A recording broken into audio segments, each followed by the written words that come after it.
Uh, My name is Daryl Gregory. I'm the Executive Director of Caregivers Alberta. Welcome, and thank you for joining us for a discussion about social prescribing for the next 90 minutes. I'm pleased to be joined by Beth Manzel with Health Aging Alberta, my colleague at Caregivers Alberta, John Lowther, who will be our moderator for today.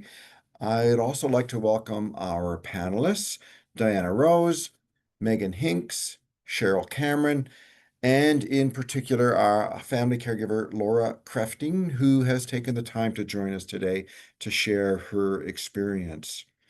I would also like to acknowledge some other folks who we work with in making these webinars possible. Stephanie Bansky with Healthy Aging CORE Alberta, Christine McWilliam and Chris Downey of Alzheimer's Society, Alberta and Northwest Territories Division, Dr. Sharon Anderson, Research Coordinator, Family Medicine, Faculty of Medicine and Dentistry, University of Alberta. And I'd also like to acknowledge Glenda Tarnowski, who began working on this webinar with us, um, and who is now enjoying retirement. Before proceeding any further, I would like to acknowledge the land that we live and work on. We acknowledge and respect the ancestral and unceded territory of the many First Nations, Métis, and Inuit who have lived on and cared for these lands for generations. While our primary office at Caregivers Alberta is located on Treaty 6 territory, our services are offered throughout Treaty 4, Treaty 6, Treaty 7, Treaty 8, Treaty 10, and the Métis settlements within Regions 1 to 6 of the Métis Nation of Alberta.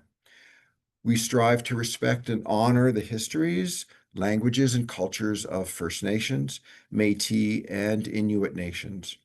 May we reaffirm our commitment and responsibility in improving our own understanding of all local Indigenous peoples and their culture. May we acknowledge the harms and mistakes of the past and find new ways to move forward in a spirit of reconciliation. In particular, as we strive to offer supports to the many First Nations, Métis, and Inuit caregivers through respectful and collaborative efforts.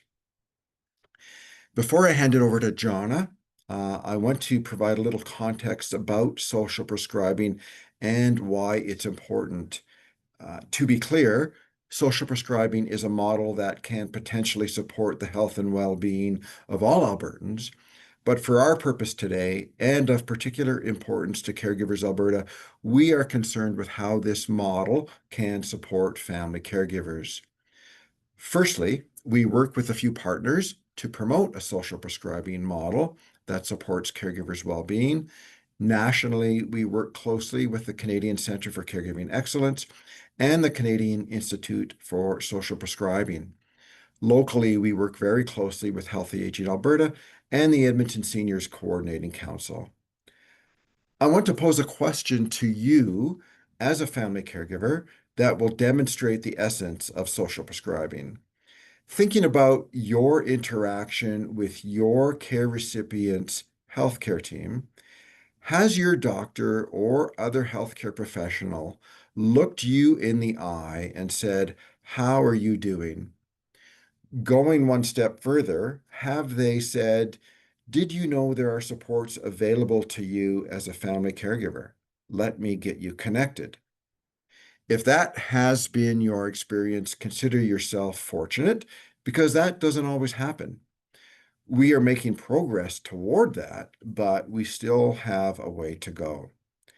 The pinnacle that we are trying to achieve is this.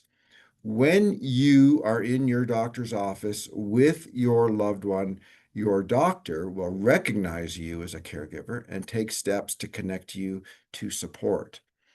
The challenge, as you can imagine, is how to make that as easy as possible for doctors and other healthcare professionals who are extremely busy and have only a very limited window with each patient. To help facilitate this, Caregivers Alberta has created a program called Caregiver Connect, a simple and easy to use referral program. I'm going to ask Matt at this point to put the link in the chat so you can see how it works. We are advertising this program, Caregiver Connect, to doctors throughout Alberta, so it becomes a part of how we, as a community, recognize and support family caregivers. It becomes a part of our culture as a community and part of the culture among healthcare professionals. And I probably have gone way over my time. So without further ado, I will hand it over to Jonna.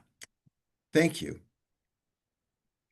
Thank you, Daryl. Yes, thank you all of you for being here today, joining us. We have a robust group of participants and people in our audience today, so thank you for being here.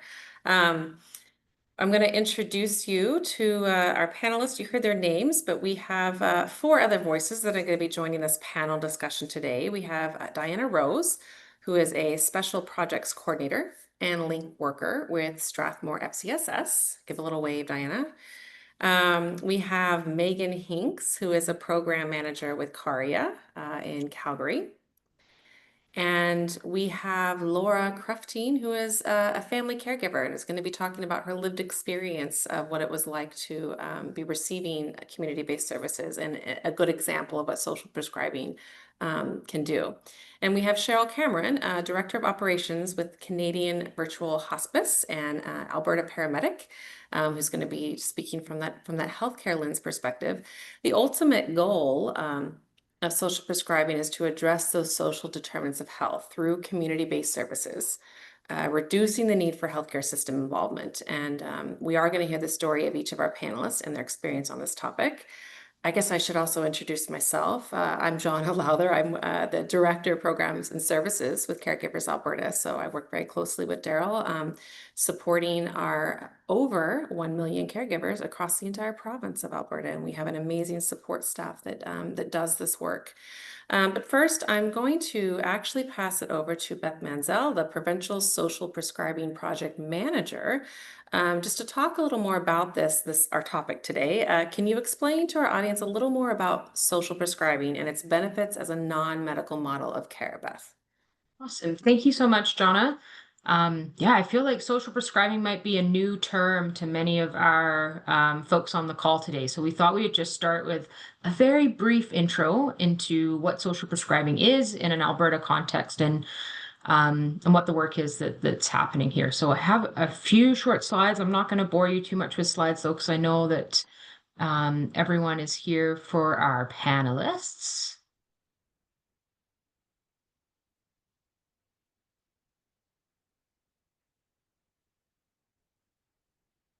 Okay, so this should be sharing now.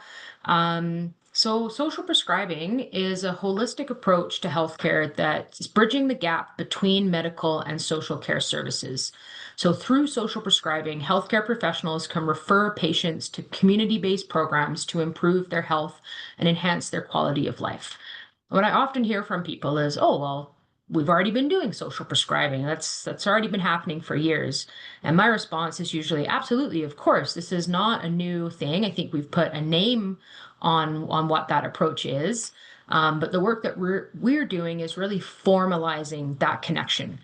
Think we know that the health system holds a lot of power, yet all of those good programs and supports that exist in community are also having a really big impact on someone's overall health and well-being. And we want to formalize that referral pathway so that we can demonstrate the impact that all of those community-based programs are having on someone's health and well-being, and hopefully ensure that they're sustainable and that they're well resourced and that there is investment going into those community-based programs as well as into the health system. So we just have some stats on this slide that help to paint the picture of why we're putting so much energy and effort into social prescribing in Alberta. And so on the left side of the screen, there's a statistic there that over 80% of a person's health depends on what we call the social determinants of health. So these are things like adequate food, housing, income, and relationship with others. And it's actually only 20% of your health that is from actual medical interventions like pharmaceutical drugs and making sure that you're getting your regular checkups done at the doctor's office and things like that. So there's obviously a big importance for all of those social determinants of health. On the other side of the screen, on the right side, this comes from a survey that was done across the country a few years ago, and that showed that almost 100% of Canadians aged 65 and older plan on supporting themselves to live safely and independently in their own home for as long as possible. So we know that if that's the case, we need to make sure that all of those community-based programs and services are in place so that people are able to continue living in their own home independently and safely for as long as possible and not moving to those higher levels of care when it's not necessary. And then in the middle, just some statistics from a social prescribing program that was run in Ontario a few years ago. And the first one shows that at 3 months post social prescription, patient rating of their health and well-being improved by 57%. And at 9 months post social prescription, the number of repeat clinic visits decreased by 41%. So we know that social prescribing has both an impact on someone's health and well-being, and it also has an impact on reducing burden in the healthcare system as well. So why social prescribing? We think that these community-based programs and services have local knowledge and relationships that contribute to really successful programs in the community.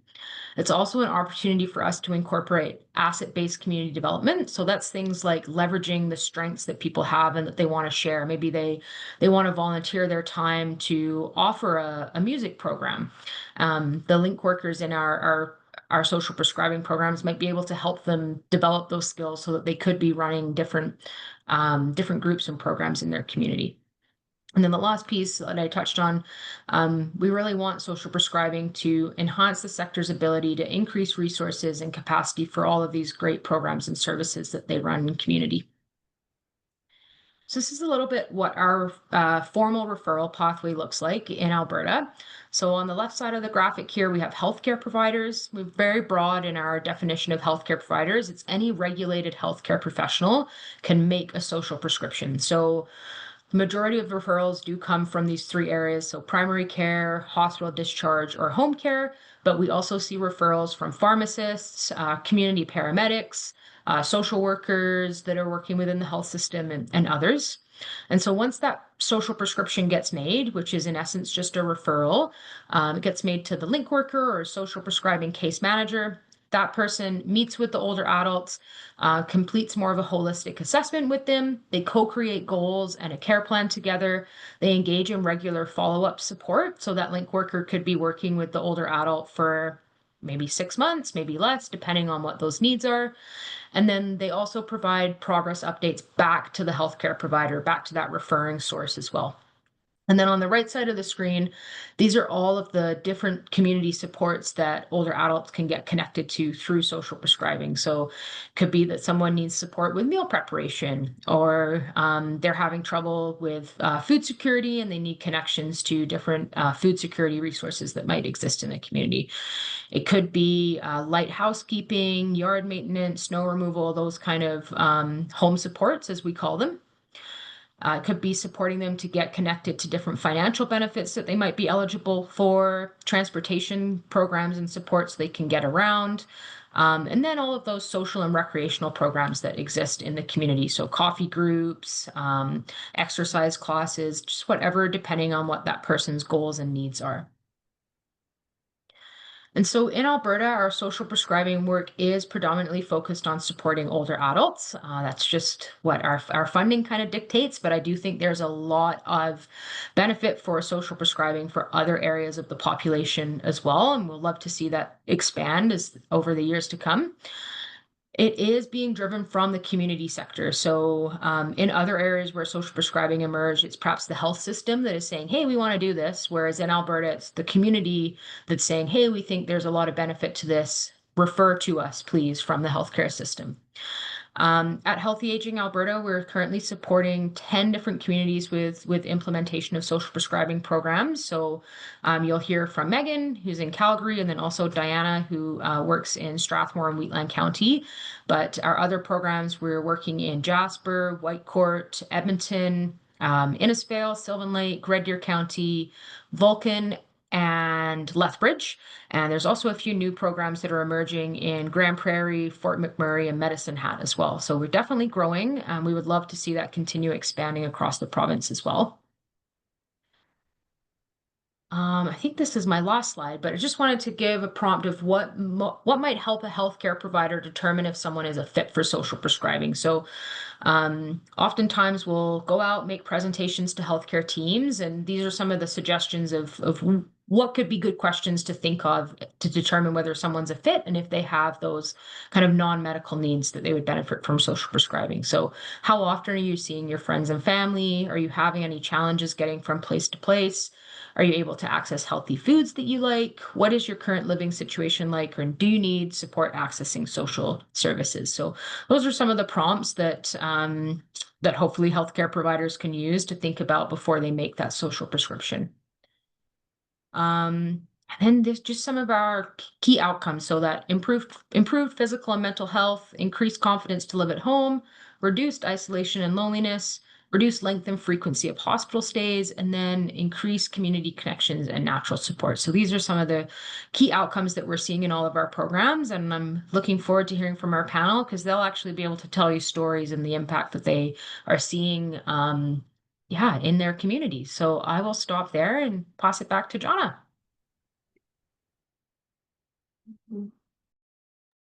Thank you so much, Beth. Yes, I that statistic of that, 80% of our health actually depends on our social determinants of health. So like, non-health needs, but are more of our, social and what people would say is our concept of well-being, right? So that's really cool. That social prescribing as an agenda, as an initiative, as a program, whatever you want to call it, is really can obviously have a very large impact on our overall health and well-being. I'm going to, the first question to the panelist here is going to be directed to Diana and Megan, who are doing some of these linkages in community, and they can share some of those real life stories, as Beth was just saying. But, and Diana, I'll let you answer this question first, and then we can pass it off to Megan. But, tell us how you are using social prescribing within your agencies. Hi, everybody. I'm Diana Rose. I work for Strathmore and Wheatland County. That covers an area about 4,500 square kilometers. And so I'm employed, in my office is actually located within the town of Strathmore in the municipal building at the Strathmore FCSS, but we are also impartially funded by the Wheatland County FCSS. I don't know how much time I have, but I could spend all day talking about the ways that we're implementing social prescribing in our community. In terms of the determinants of healthy aging, one of the questions that was asked of me is sort of like, what are some of the gaps and that sort of thing, the ways that we implement them here. And what I'll do is I'll kind of start with the gaps, and I'll tell you a couple stories that sort of relate to some of them. So one of them is housing, as probably most people in the province are feeling that's a big one.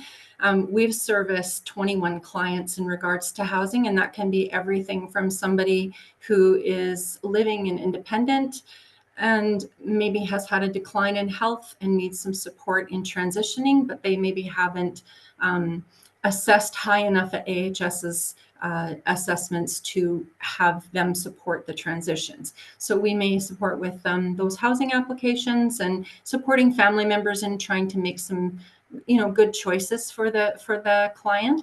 And that can look anything from that all the way to clients who may be homeless and are presenting some even more complex needs. And that brings me to another gap in our community, or in a big one in rural parts of Alberta, which is transportation. So we support clients across the 4,500 square kilometers, but even within town, we have clients that struggle with transportation. Most of if they have chronic disease or complex healthcare issues, they have to transport to Calgary. We have some supports. We have handy bus that can transport them. We also have a care program here within FCSS that is volunteer run. So we match clients up with our volunteers that can support them in transportation. But that doesn't fit for everybody, because if finances, which is another gap, is a problem for them. For example, I'll give you an example. If a client is between the age of 55 and 65, that seems to be a really big problem. If somebody's health has declined, they are not yet maybe accessing AISH, and which means that the only real income support for them if they're not able to work is income support through Alberta Works. And that is very limited resources for securing things like funding and transportation to medical appointments and that sort of thing. So based upon our assessments, my program is able to support transporting clients to things like social connections if we don't have a resource for that, or to banking if they need to get those financial documents in place in order to apply for that financial piece, and then we can support them in that as well. Or if they have to find a doctor, we can support them in helping navigate that. So transportation is a big one. Another thing that we support with is supporting people in aging in place. And this is hard because AHS has a difficulty when it comes. Some clients have to really assess higher on those scales before they get an increase in home care provisions or in order to get those transitions. So sometimes just having those conversations with the client and with the family members about what kinds of strategies and how can we think outside of the box in creating solutions for some of those needs at home. For example, one client that I had was dealing with a lot of complex pain and living at home and not quite assessing at the level of needing transition. However, she really wasn't able to manage much at home, and home care wasn't overly supportive in, like, they're very helpful with things like, you know, medications and dispensing. But if she needed help to lift her laundry basket, do her laundry, or maybe change the dishes in the dishwasher, some of those things aren't always included in the care that they can provide. And so we were able to have a conversation around the client-directed home care invoicing, which she was actually a great fit for. So I was able to have the conversation with her case manager through AHS. We were able to partner with that and create that strategy for the client. And that's important because we know that I have a little stat here for you that the average cost of long-term care placement in Alberta is about $2,120 per month. And by delaying that at any length of time, we're actually saving the province quite a bit of funding. And so that is like exponential rewards for the investment that we're doing in our clients and supporting the home care and Alberta Health Services as well. Another one that I have is clients who are in independent living who may be declining. Maybe they've declined rather quickly, but they still haven't assessed quite to do the transition. And the family might need support with things like enduring power of attorney or personal directives or wills, that sort of thing. They may be very lost. They don't even know where to go. So just being able to have those conversations with the family members, because maybe the client, their cognitive decline has made it so that they haven't declined enough to have capacity removed. So it's still within our scope to support them and support the family members. But it's difficult sometimes for the client to remember strategies or things that we implement. So we're able to support the family. And we currently in our area, we've supported in the last year 68 clients, and 14 of those were clients such as this, where we were able to support family members as well. So that's important work that we're doing. But the biggest one that we do is the mental health support. And that is probably one of the biggest gaps in our system. There is such a great need, especially after COVID, and isolation and loneliness when people are maybe don't have a great support system around them, or family members, maybe they don't have that. And while we're working towards accessing things like the referrals to mental health, there may be wait lists, there may be times that it takes them to make the decision, even in general, to reach out. And that process is supported by our visits, by our phone calls, even if it's just a text to say, hey, how you doing today? And that's enormous. I'm quite often presented with supporting clients who are so isolated or lonely that they may have even suggested that they present a suicide risk. And so the needs can be anywhere from simply trying to support people in navigating housekeeping or lawn care services, which is also a big thing that people have a hard time finding support for, especially if they're in a financial situation, all the way to something as serious as that. And I often find that when a client comes to our office looking for lawn care or housekeeping, that as you dig a little deeper and start having some conversations with them, you uncover a whole lot of other things going on in them that could really support them. And they're so appreciative. They're so thankful. Another thing is that we're supporting the healthcare practitioners. So we have currently 19 trusted providers in our area, including the doctor's offices. Most of the doctor's offices in Strathmore know us very well. The hospital transitions there often refers to us. Home care themselves, we have very close relationship with our home care workers in town and our social workers. And I like to say, sometimes people will ask me, well, what's the difference between you and a social worker? I am in a supportive role to them. So the work that they need extended into the community that they can see will support their clients, we work very closely with them in supporting them, which alleviates some of their caseloads and offers more health benefits to their clients. And we can see that in the numbers that Beth shared, where we have reduced ER meetings and that kind of thing. So, and I'll just finish off with that I actually just gathered together some stats this week for a council presentation that we're doing. And so I just love to share one of those with you. A 24% reduction in ER visits that was shared saves the healthcare system at $361 per avoided visit.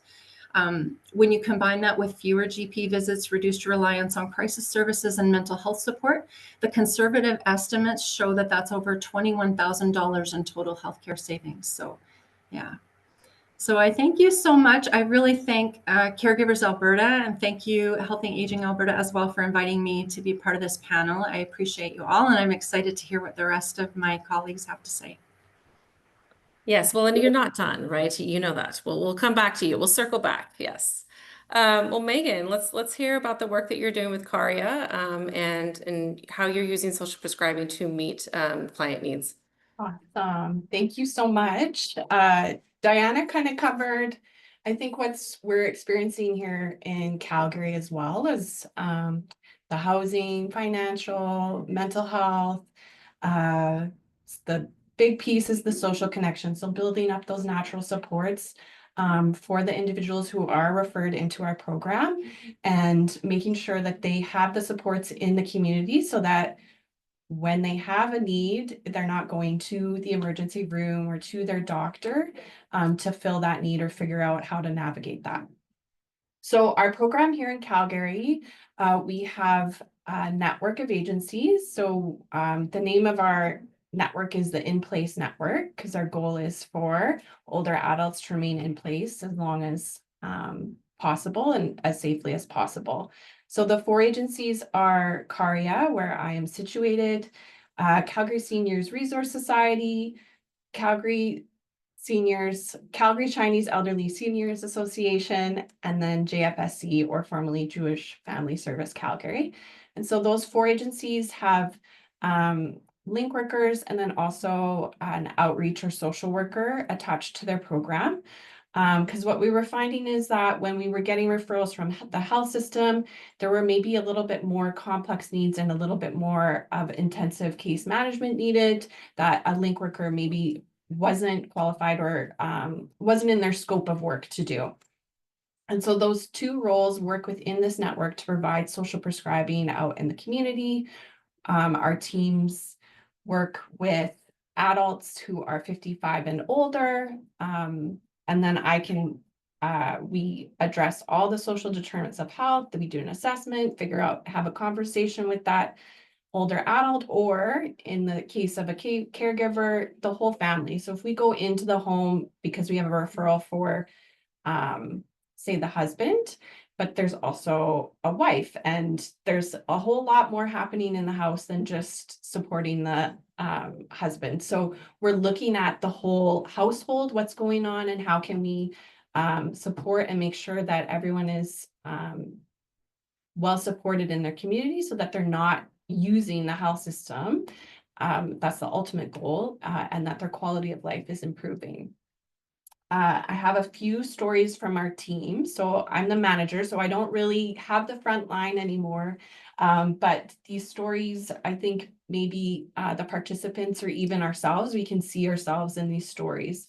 One of them is that we had a referral come in by our medical professional for a wife whose husband had recently passed away. He was the person who took care of everything in the house, and also took care of their adult son. So now she has now become the caregiver and is trying to figure out her life and what is going on in the system, and trying to navigate all of that on her own. And her doctor or social worker or whoever, her medical professional, identified that she needs support, referred into our network, and she was connected to the social work team as well as the link worker, who helped navigate the financial system after someone passes away. What does that look like for an older adult? How do you apply for the survivor benefit? How do you apply for to get the benefit cost for the cost of a funeral? They helped her access a family doctor because that was something her husband would have helped her do. We assisted her with accessing transportation and figuring out the system here in Calgary and how best for her and her son to kind of navigate within the city. And then the other pieces where there was a language barrier, so connecting her to her community where people speak her language, where she can get connected and have that social connection, where she can share with them in her natural language what is going on with her, build those natural supports within her own community, and ultimately her well-being increased so that she wasn't using the health system to support her with those social needs. Sorry, there's also construction in our building. So if you hear hammering, we're getting a stair lift for our older adults in our building so that they can go to the basement and come back up. So if you hear that in the background, I apologize. But that's our program in Calgary.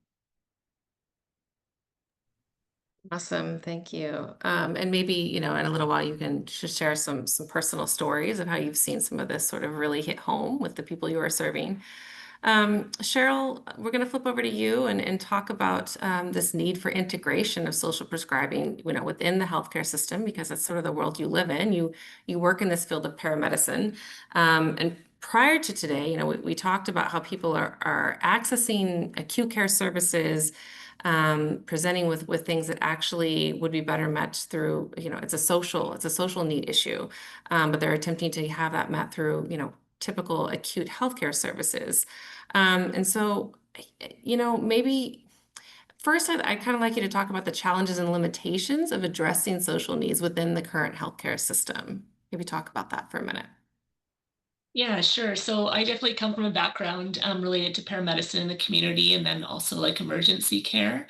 And I think a lot of the way that those systems have been built, especially paramedicine, is that we're assuming that when people are calling for our services, they're for, you know, emergent things that require transport to hospital. And the systems have been built that way.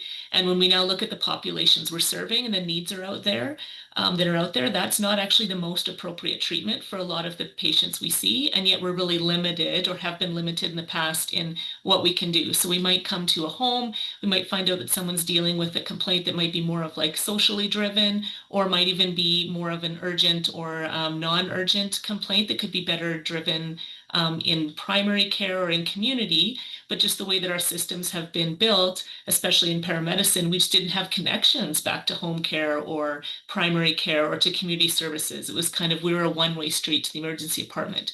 So a lot has evolved since in paramedicine, with a lot more opportunities for assessment and treatment in place, where we can actually do a lot of treatments on scene if there are medical needs that we can safely leave people at home. But lots of times when we're in a person's home, we also have this unique perspective where we can see what else might be going on with them in that bigger, holistic, wellness perspective and what's going on in the family unit. So not just what are we there to support the person who's called with a medical need, but how is the rest of the family faring? What is going on with someone who's in a provider, caregiver role? And it's in those areas where we've been really limited on, if we can identify those things, what to do next. And so there's been a lot of, in paramedicine specifically, a lot of growth in the last 10 to 15 years around, really seeing what are the populations that we're being called for. Because, 911 emergency department still is sometimes the only services that are 24/7. And so when people have a need, they call us, and that's not a problem. It's that now when we get there, we might not be well equipped with the right pathways, training, and or alternative pathways to be able to serve that person well. And we might take them to the emergency department if that's the only thing we can do, which again is not really serving their needs. There's been a lot of growth in paramedicine recently, for sure, where we have a lot more pathways where we can treat people and we can start to identify more of those social needs. There's also been development with paramedics that are focusing more on primary and urgent care in programs. I think you heard before a little bit about CUNY paramedics that are doing a lot more of that work and have built some really great connections locally and are doing a lot of these things that we're talking about as social prescribing, but we're in the same boat definitely in our profession, that what's needed is kind of more formalizing of that and to take the opportunities that are happening in small communities, in bigger communities that are really leveraging some of this and seeing what's working and start to systematize that and make that kind of the normal practice in our profession. I like how you're mentioning the need to formalize it, systemize it, and really, bring it into that integration piece. And Beth, I think some of what you highlighted in your beginning intro really speaks to that too, right? Laura, let's hear from you as our caregiver and as our lived experience, our right here live action lived experience. Can you tell us a bit about your experience in getting connected to us at Caregivers Alberta, and subsequently Meals on Wheels? By accident, I got connected. It was like one of those things I was trying to find help, and I actually was crying, and I was trying different senior center, and I said, oh, that one has a psychologist. I'm going. Well, I wasn't the right one. They're across town. And I think I might have been crying. And the woman sitting in the Edmonton General, just sitting there, said, are you okay? No. And she said, I said, I just need help with my husband. She said, do you know about Caregivers Alberta? It's like one of those meant to be meetings. And honestly, it was Friday. And she looked up the phone number on her phone and she gave it to me and she wrote it down, came home. And I said, oh, it's Friday afternoon. Nobody will be there. I'll phone anyways. So I phone and I leave a message thinking someone will get back to me on Monday. Nope. Someone got back to me about 4:10 and talked to me till after 5 o'clock. And I cannot tell you, it was like a weight slid off my shoulder. And they said, okay, first of all, we're going to connect you to a coach. And she'll get a lot of information from you and she'll help you. And really, it was an amazing thing. So I was started to see her, and then I started several of the groups. I've done Compass. I'm doing Living with Loss right now. I'm in the Writers Circle. Yeah, lots of things. And I've met people who understand where I'm at. So my husband of 41 years has Lewy body dementia. He has not the kind where people have visual hallucinations, but auditory ones. So for about 8 months, he was so paranoid. We had to move out of our apartment. And we just kept moving around, and he kept saying, no, the voice is with us, so he's going to kill us. And so that's sort of my guy, who I love to bits. And so I was going to the groups. I got a lot of support. And at one group, I just said, you know, you guys, my biggest problem, it's so embarrassing. What am I going to feed him? Because he goes off food. So I love scrambled eggs, he tells me. So I buy 18. Oh no, I don't like eggs. Oh, you know, and it's the shopping, the preparation, the cooking. I have quite severe Meniere's disease. So turning around in a corner kitchen is like a little ballerina. So, you know, I go do like that. Anyway, and Karen and Genevieve connected me to Meals on Wheels. And I didn't really know. My parents used to drive for them. I thought they had to deliver hot meals at different times. Well, it turns out they have a frozen section. And I go and buy 10 at a time. And they are actually their office is about 10 blocks from me, so very convenient. It's just like a miracle. I don't have to do dishes. The containers are recyclable. My husband loves them. Lots of meat, you know, and he even eats vegetables. Miracle. He never ate vegetables, so he has better nutrition. I couldn't get him to eat vegetables if my life depended on it. Um, and the other thing is that the people in the office, you know, I sometimes get a little isolated and, you know, and they'll talk to me for hours if I let them. You know, the very good social support just at their storefront. And, you know, the good thing with the frozen ones is, you know, there's always a big, big amount of protein. There's, oh yes, of course, yams and all different kind of starches. And then there's a vegetable. It's perfectly balanced. My husband's never eaten better. He kind of likes mm, ice cream, whipped cream, chocolate. That's his diet. And so I am so grateful. And I have saved so much energy and so much worry. The first thing I'd wake up and say, what am I going to feed him? I mean, it sounds ridiculous, but that was my problem. And so I am so grateful that for both me as a caregiver, I've already done caregiving for both my parents, so I'm kind of low on caregiving energy, and it solved a huge problem for me. And so this way he can have his Meals on Wheels and watch the Oilers. So thanks. And Lori, I mean, you touched on it there just for a second, but how has this affected your personal health and well-being? Well, as I said, I have severe Meniere's disease. So cooking is just something you know, I don't like to do. I also have you know, a kind of a arthritic condition. I've had 2 knee replacements, so I'm kind of a wreck. Um, and it's really helped me. I have less stress. I don't have to plan, you know, less shopping. It's really given me more energy.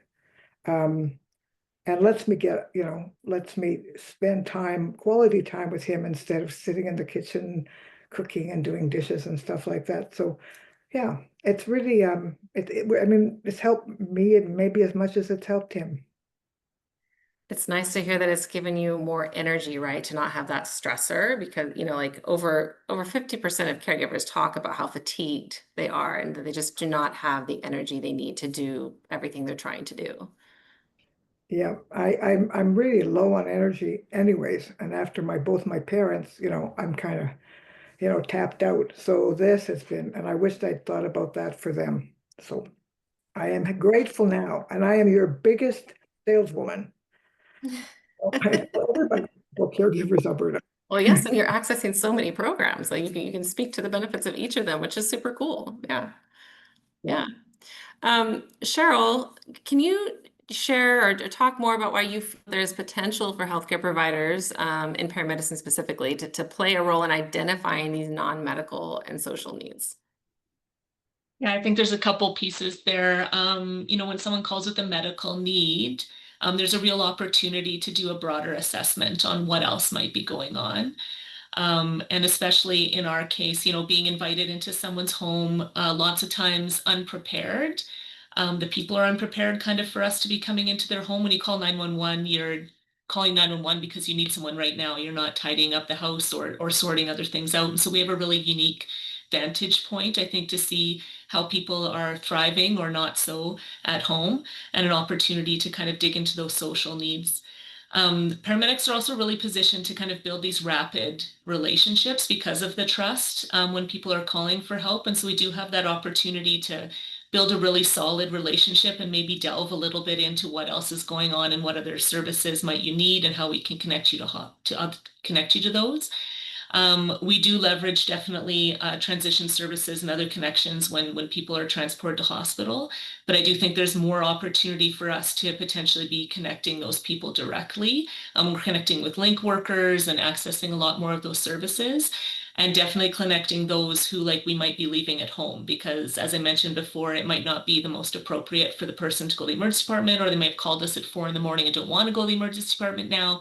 But previously, we're kind of left with leaving people in the lurch, essentially, if they don't have an urgent medical need and aren't going to hospital, but we can see all these other social needs. What do we do next? So I think there's just huge opportunity there from a paramedicine perspective to be thinking about that connection sooner. So in the community with people who are ending up in these homes at all times of day. And there's been lots of work done in paramedicine to bypass other services, especially on the acute care side.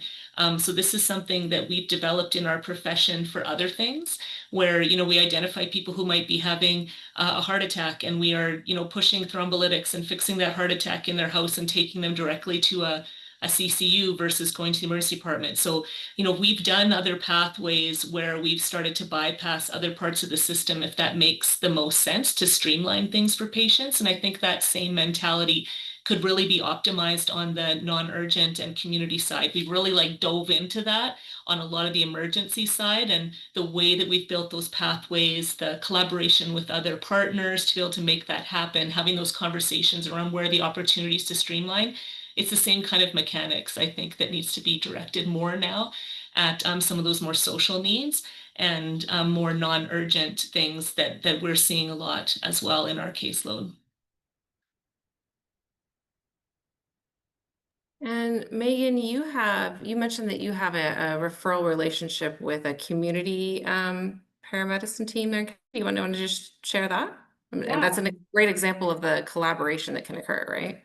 Yeah, so a lot of the work that we do, a lot of our referrals are coming from acute care when someone's being discharged, but we do have a partnership with the Calgary Community Paramedic Team and also the virtual hospital to home team as well. And so what happens is that the paramedic can go identify a need, or they get called. They have navigators in their system. And if they identify that there's a social need and they meet the criteria for our program, which is you just have to be 55 and living in the city of Calgary and have some type of social need, then they can refer to our program, and then our program has a quick turnaround. So we have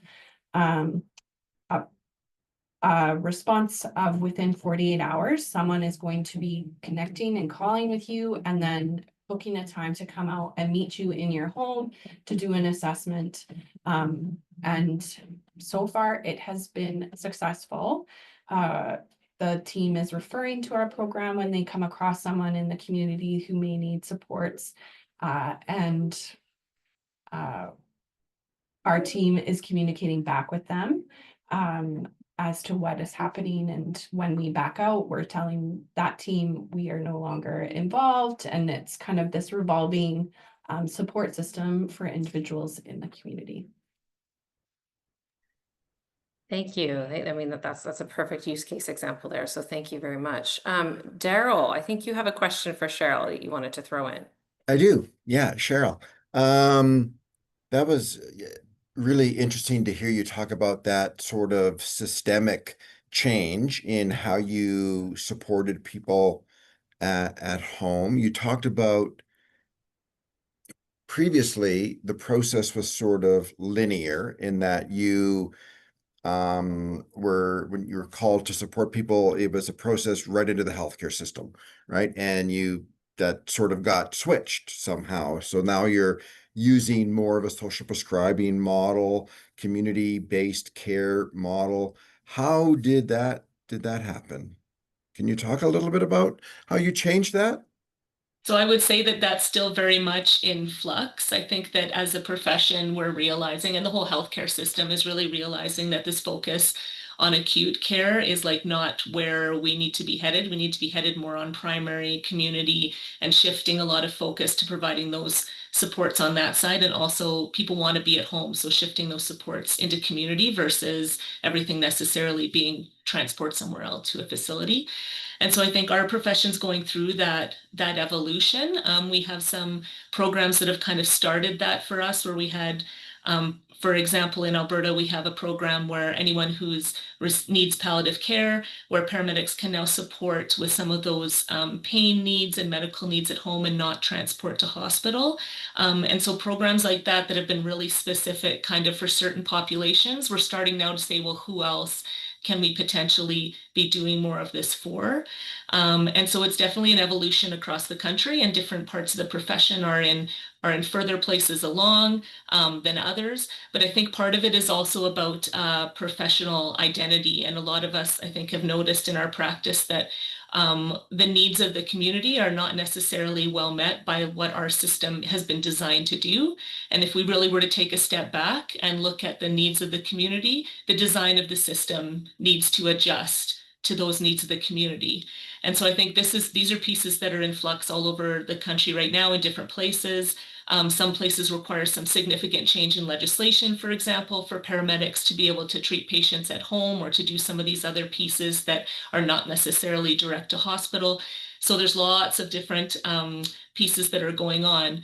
But I think the social prescribing thing, you know, for me, just like the ability for us to now provide palliative care, I think it's helpful in some of your professional identity pieces, because when you come to a patient who's called you and they have a need, and then you find out that you can't help them or do anything for them because all you can do is potentially take them to the hospital, that can have a real like professional dissonance around like, well, why can't I do something to help this person, right? And so it's not necessarily us doing something to help that person, but how can we connect them to somebody else? How can we identify this need and make sure that we do something to help support it?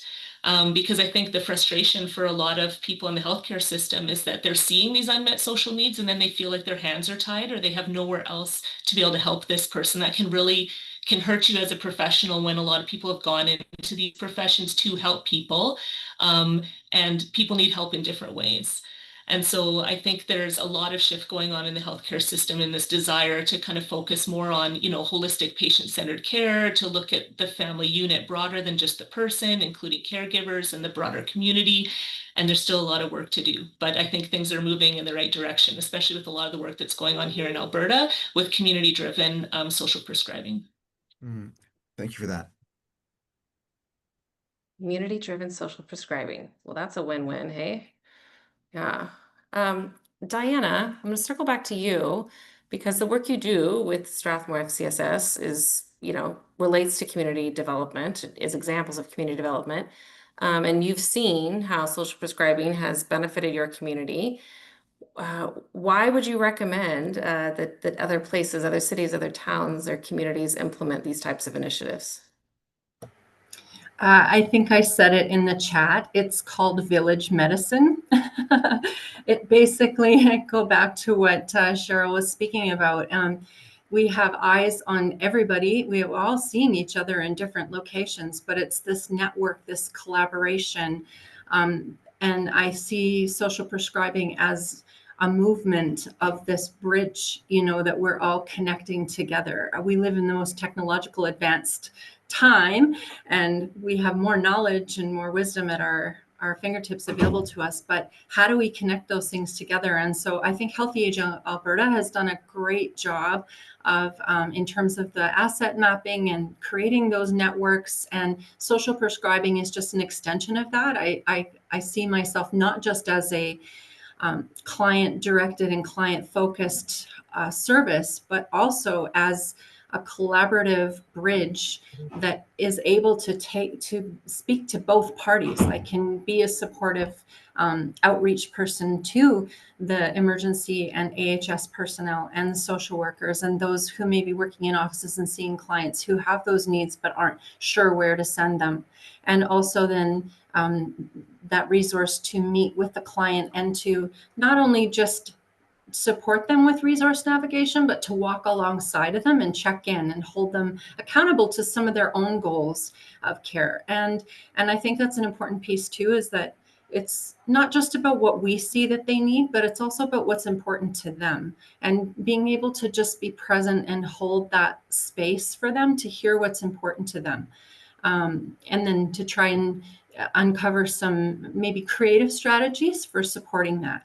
And just knowing that you've got that person to call you up. I can hand them all the resources I want in the world to say, hey, here's the Bridging the Gap group of seniors who are getting together every other week for lunch club.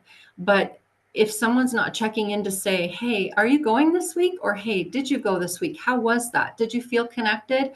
Maybe they don't have transportation. Maybe that day they're having a bad day and just needed that inspiration to get out of bed and make the decision to get out the door. That's what we do. Building bridges in the social side of things too, right? So social prescribing. Laura, I'm going to circle back to your personal story here, just to share. When we talked prior to today, you talked about how there were some sort of side benefits that you received out of getting connected to Meals on Wheels, and it did have to do with that socialization and also that relationship with your spouse. Do you want to talk about that? Sure. The one thing I didn't mention about Meals on Wheels is it's attractive. And that makes people want to eat more. The food is, and it smells so, it's fantastic. So anyway, just in case you have a bad day, you just pick some up. My husband said the stuff we used to get was like totally inedible compared to this. Yeah, the Meals on Wheels is a very amazing organization. It's mainly run by volunteers, including cooking, preparation, portions, drivers. And so when I first started, they would deliver the frozen meals to our home. And I didn't realize how close they were to where we lived. And the people were really nice that, is this exactly what you ordered? Oh, that looks good. We had a little chat in the lobby. And then just going in their office makes me happy. And they have lots of time to chat. And, I said, how many volunteers have you got? And who's the volunteer of the week? They have a big, sort of signboard. Very, it's so supportive. Did your husband like that? That's the most popular thing that we haven't. And it's just a nice, they're empathetic, they understand, and, they say, how's your husband doing? Well, not so great, but he'll be so happy when he sees that roast beef dinner, you wouldn't believe it. Not quite as much as an Oilers win, Daryl, but close.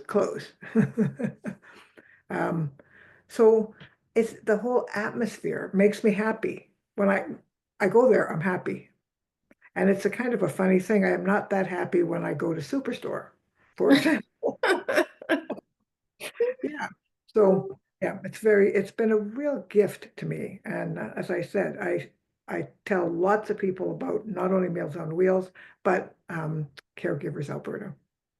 And it's also alleviated the stress point you talked about, not today, but prior, like the stress point between you and your husband of trying to make decisions around food. And then he doesn't want it. Like he liked it last week, but he doesn't like it this week. So then, yeah, you could hear me tapping the table and then like, oh, yeah. And now I say, oh, we'll just go to the special kitchen, which is the freezer, and then he just picks the one he feels like today. Yeah, it's an amazing, freeing social prescription. But my GP, nothing he's given me made as big a difference as this did. Well, there you go. There you go. Megan, the clients that you're working with, I imagine sometimes, you get these referrals coming to you and maybe the person being referred doesn't really actually know what they need. Do you ever find yourself in that boat? For sure, for sure. Or the other scenario is that the health professional thinks they know what they need. And so on the referral, it's a list of all their needs. And then when our team meets with them, they're saying, actually, what I really need is X. And we're like, okay, great. And it's similar to Laura's story where I just need connection to this one thing that's going to impact my health in ways that we didn't even imagine that a Meals on Wheels frozen meal would have on a family, right? So it's and then sometimes even the client or older adult in the community doesn't know what's out there, right? So it's also our team giving them the options and telling them what is in the community that could be a fit for them. So it could be researching hobbies that they like. So figuring out, oh, they like fishing. Okay, what in Calgary can we connect this individual to that addresses their hobby need so that they can build their social connection? Or cooking or things like that. Developing at CARE, we have lots of different social connection programs that our team, when we meet people in the community, can then connect them to, like a cooking group or figuring out how to talk to your adult children group or all sorts of different. There's variety in how you can support someone. And I think that's the beauty of social prescription is that it's not this like one prescription for every single person. It's this way that you can address people's needs in a holistic and way that fits for them. And can you share an example maybe of when you were working with a client and you've seen it benefit more than just that individual? Like you see it benefit the larger family as a whole, or, like especially if you have a caregiver, like we're talking about caregivers today. Can you share an example of that where you see how the impact is really making waves outward? For sure, for sure. So we've had clients that are discharged from hospital where they have caregivers involved, and maybe the hospital didn't ask those questions that Daryl asked before, where, hey, how are you doing? How is the transition back home after your husband was transitioned home from hospital? Or and what happens is that maybe the initial referral was for the client, but also the caregiver becomes the client. So we're a low barrier program. So if we see that the caregiver also needs support and needs connection in the community, they're also going to we'll just do a self-referral or a social prescription for them as well and start helping get them connected into the community so that both people in the house are able to stay as long as possible independently is the goal, and that their quality of life and comfort and living at home and the use of the health system is everything improves. And we're seeing that in the community. And it sounds like from, if I, kind of took snippets from what each of you have said, it's social prescribing is ultimately making stronger communities. It's creating more bridges. It's bringing more people together. I love that term that you had, Diana, village medicine. That's perfect, right? I know that we want to leave time, there's been a lot of chatter in the chat here, and we want to leave time for questions and answers of our panelists here. They are all a wealth of wisdom and knowledge. But I guess before we do that, are there any closing thoughts that any of our panelists would like to make? Or Beth or Daryl, if there's anything that, kind of popped up for you organically in this discussion that you wanted to bring forward. No, nothing for me right now, Jonna. I am looking forward to any discussion Q&A from other people on the webinar. Great. Okay, well then let's open the floor for that. And so Stephanie, or I hope you've been capturing some of those questions in the chat. I think we had one big one that came up a few times, and that was, is there one person that somebody could call to look after arranging all of their mother's needs while they go away? And they often have to go away and go to another province, and it's a hard thing to get that wraparound approach for all of their their care recipients' needs. I know that's come up a few times here in the chat, and I don't know if Okay. answer for that. Yeah. I mean, there's probably a variety of answers to that. And Megan and Diane, I'll lean on you to sort of have your own answers. But, from Caregivers Alberta perspective, we do a lot of the same work that Megan and Diana is talking about, right? It's just finding services for caregivers to access or connecting them to services for their care recipient. But, often in a situation like what you're talking about, where the caregiver has to leave, for a period of time, they're trying to create this system, this ecosystem of support in their absence, like first and foremost, it often starts with coordinating that care with a case manager, right? And so that's always the first immediate place we recommend people start, is with their home care case manager. And if they don't have a home care case manager, then starting that process, because that makes a huge difference in people's lives. So Megan, Diana, I'll let you tackle that question. I think our process would be the same. So look, it depends on where you live in the province, but connecting to home care and then accessing respite services through those health services agencies that can help support, so that when you leave, you know that your person or the person you're caring for is looked after. But it's usually the home care system is where we would go first. Yeah, I mean, if you're leaving, you want to make sure the health needs are met first, right? But 80% of our needs are actually social needs, right? So making sure that we have access or awareness of other services that then are benefiting our care recipient too, right? Like are the meals covered? Like, do they have, engagement or groups or places they need to go throughout the period that I'm gone, So the link worker like yourself, Megan and Diana, or our staff member, we have somebody who does that same thing, service navigation, support navigation, can help identify some of those other community-based services that can be filling in the gaps too. Diana, I'll toss that towards you too. Thanks. I actually do have a couple of cases where this has come up. One recent one where the son is the primary caregiver, and he's in across the world, currently headed to Vietnam, as a matter of fact.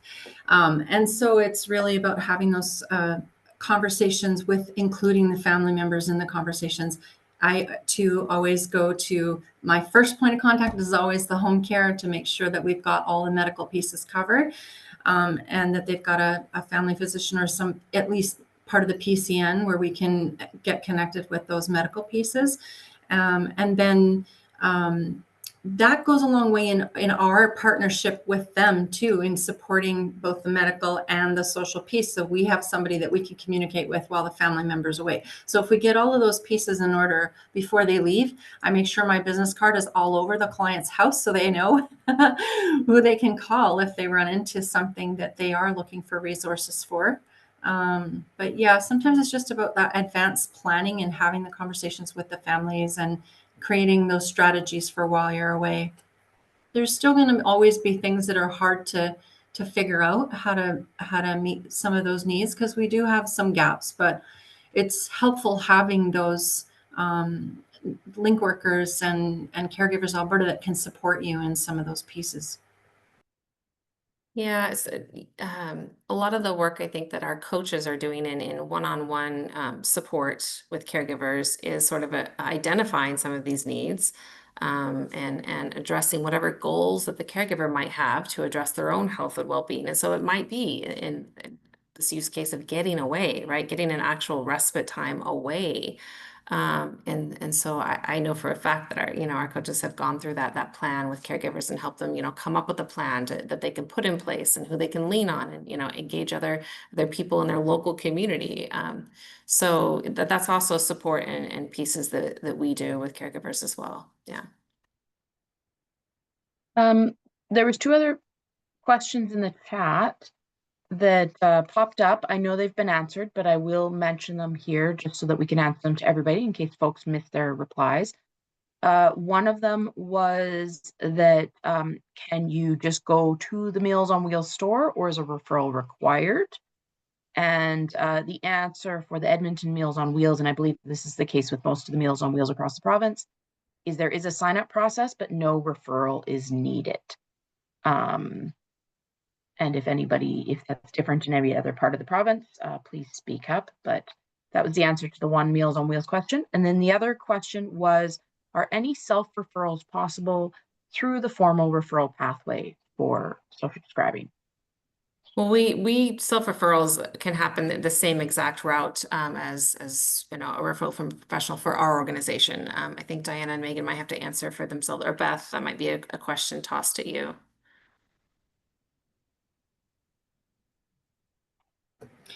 We do have some clients that come to us, or family members that will come to us with a referral form, and we'll do our very best, obviously, to try and get the referral on behalf of the client. So we call it a reverse referral, where the referral will come in as somebody that's been identified as needing some support, and then we'll pursue that referral on their behalf. We don't really go around advertising that a ton, because otherwise our caseload would be enormous. But yeah, it does happen, and we wouldn't want anybody to go without support just because, in our case, rurally out here, doctors are a big issue. So if they don't have a family physician, that can be a bit of a challenge. So I wanted to say that out of those 19 providers that we have partnerships with, recently we've developed quite great partnerships with our pharmacists, and that's been a great source of referrals as well. So that's been supportive in some of those reverse referrals. Most of our referrals are coming from the health system, so it would be a health professional doing a referral. But if we also have a other outreach program here in the city, so a majority of those referrals are self-referral for the support through that team. But if someone calls and they fit our age group and they need additional support, then we would have them as a self-referral if it's a barrier to get them to do the referral from their health professional. I think we just lost Laura. Yeah, she had to leave. Okay, all right. Okay. I'm sorry that we didn't get to catch her before she had to leave, for her to share any last thoughts. But Meals on Wheels we just had a relationship with Meals on Wheels, which is why Laura got the referral from our organization to Meals on Wheels. But like has already been clarified, anyone can access that service and self-refer to that service. And anyone can self-refer to our organization for support. And I saw a question there in the chat are there costs associated with accessing our services here at Caregivers Alberta? And the answer is no. We are very fortunate to be able to offer all of our support services free of charge. We're a nonprofit charitable organization. We take donations very, very welcome and freely, but we're fortunate that we can do that. We have an education program that has a small registration fee attached because it has program materials, and that's our Compass program, Compass for the Caregiver. That's a 4-week education course that costs $55. And if that is a barrier, we remove the barrier. Simple as that. So yeah, that's how accessing our programs and services, that's what that looks like. Hey, Jonna, can I mention something? Yep. Okay, thanks. So I think, Megan, you're in Calgary, correct? And Diana, you're in Strathmore? Yes. Is that right? And Cheryl, I can't remember where you're from, Calgary or Edmonton or? Oh, I'm just outside of Edmonton. Okay, yeah. So My, I wanted to ask that because I mean, a big challenge for us in terms of connection is particularly poignant for people who live in rural Alberta.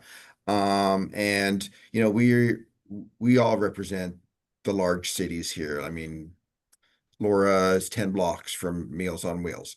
So yeah, I don't know if there are any easy answers here.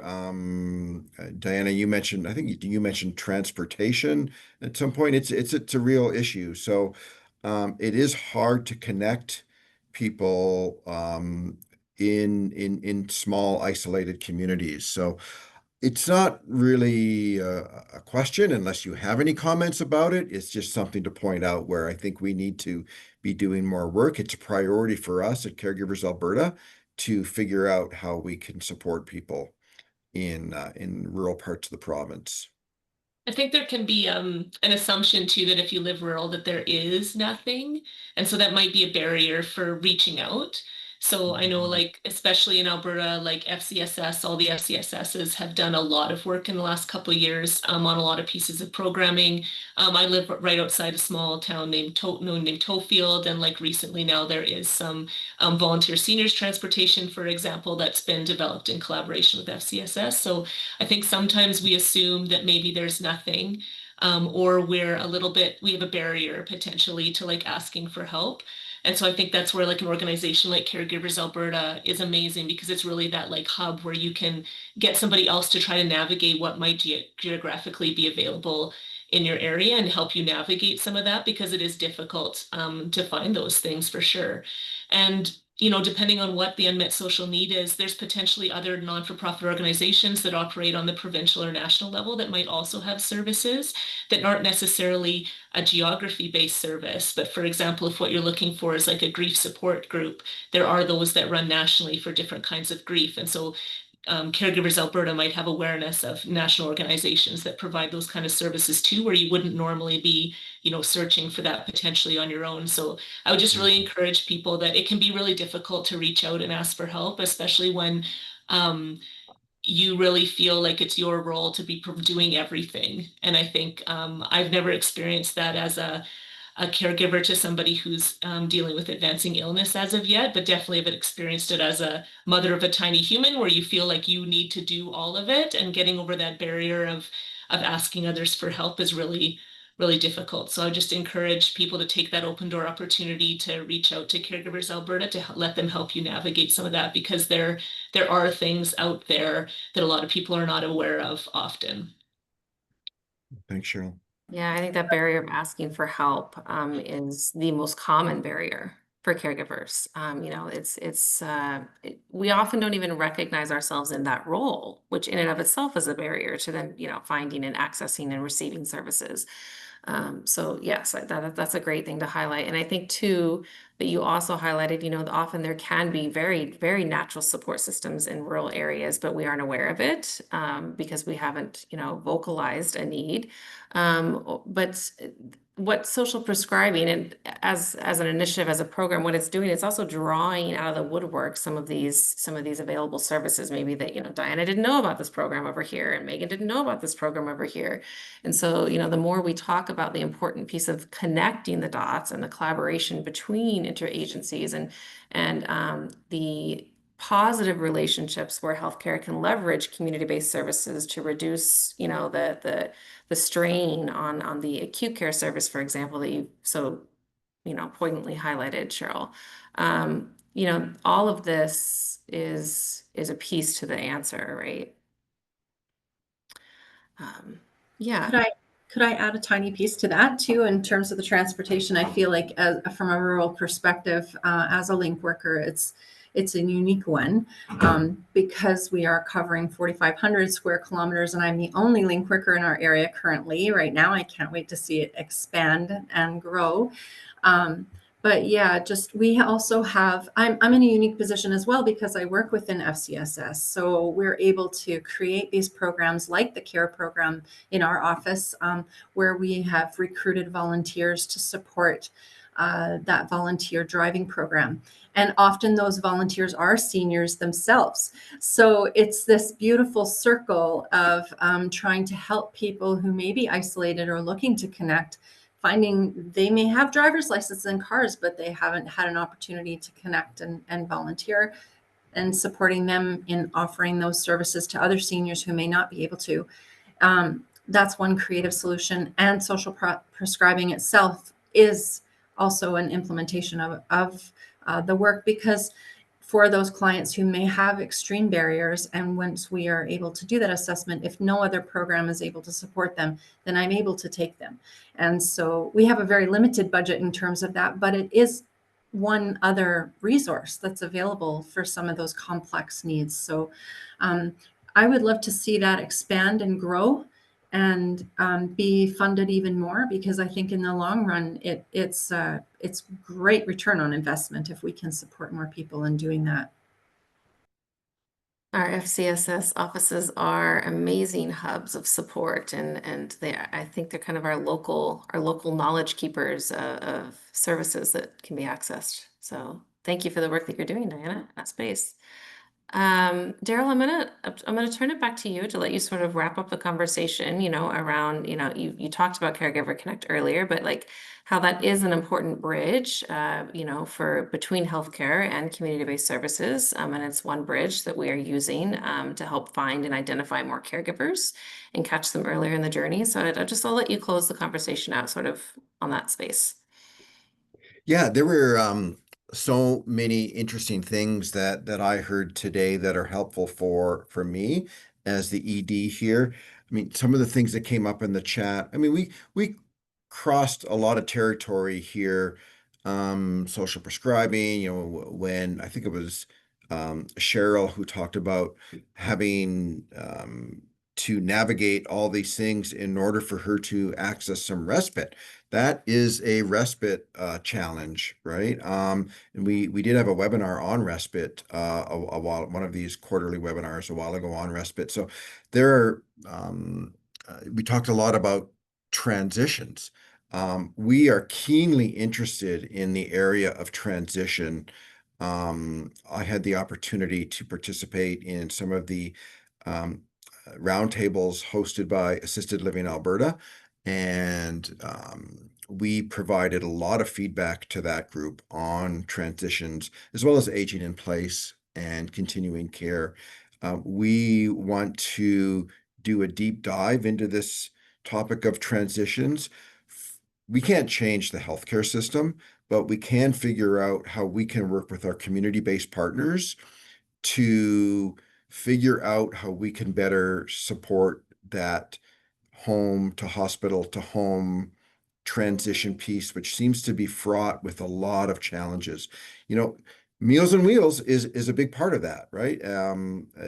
So we want to look in the future at how we can bring partners together to find out how we can better support caregivers in that vulnerable space, so that they can delay or prevent their loved one from transitioning to continuing care to hospital.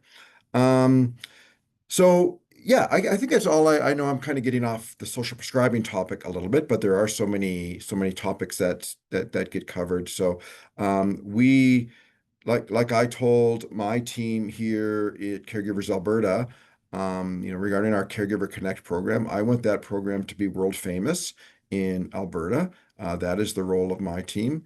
And, within a couple of years, I'm hoping that, or in a few years, that every physician out of medical school will know about Caregiver Connect and know the important role that caregivers play in the health and well-being of their patients, the doctor's patients. So I think that's all I'll say, Jonna, in that the door is always open here and with our partners as well. There's no wrong door to reach Caregivers Alberta, me and my team. So reach out, and I want to thank our partners and our panelists for this conversation. So I think, and you got the note in the chat about the survey. These surveys are very important for us to help us determine future topics for these webinars. So please take some time to complete that. That's all I'll mention, Jonna. All right. Well, with that, we'll give everybody back 5 minutes of their day that you had set aside to join us. And thank you for joining us and being a part of this learning opportunity and discussion together. Like, we learn through shared experiences. So everyone have a wonderful rest of your day. Thanks all. Bye-bye.